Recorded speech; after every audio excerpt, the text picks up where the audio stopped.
Sachin Tendulkar versus Babar Azam ODI cricket ఫార్మాట్లో after 123 innings తర్వాత comparison చూద్దాం. Babar Azam runs 5957, Sachin Tendulkar garu 4341, strike rate 88.21 Babar Azam, 82.41 Sachin Tendulkar. Highest runs 158 against England పై Babar Azam, 137 against Sri Lanka పై సచిన్ టెండూల్కర్. హండ్రెడ్స్ బాబర్ అజమ్ 19, సచిన్ టెండూల్కర్ 9.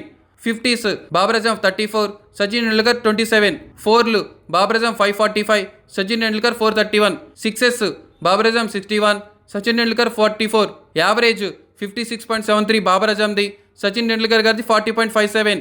డక్అవుట్స్ బాబర్ అజమ్ 4 అండ్ అలాగే సచిన్ టెండూల్కర్ గారు 6 times. ఓవరాల్ గా ప్లేయర్ ఆఫ్ ది మ్యాచ్ వచ్చేసరికి బాబర్ అజమ్ కి 13 times, కానీ 3 times ఎక్కువగా ఉన్నారు సచిన్ టెండూల్కర్ గారు 16 times. ఒక్కటే చెప్పాలనుకుంటున్నా, బాబర్ అజమ్ ఎదుర్కొన్న బౌలర్స్ ఎరా చాలా అంటే చాలా రేరు, చాలా ఈజీ అని కూడా చెప్పొచ్చు. ఎందుకంటే నేను కంపేర్ చేస్తుంది గాడ్ ఆఫ్ క్రికెట్ అయిన సచిన్ టెండూల్కర్ గారు. ఆయన ఎరాలో ఉన్న బౌలర్స్ అలాగే ఉంటే బాబర్ అజమ్ ఇన్ని రన్స్ ఇన్ని సెంచరీస్ అస్సలు చేసేవాడు కాదు, నో డౌట్. వీళ్ళిద్దరిలో బెస్ట్ ఎవరని అడగటమే చాలా పెద్ద తప్పు. కానీ మీ పాయింట్ ఆఫ్ వ్యూలో చెప్పండి, ఎవరు బెస్ట్ అనిపిస్తుందో కామెంట్ చేయండి.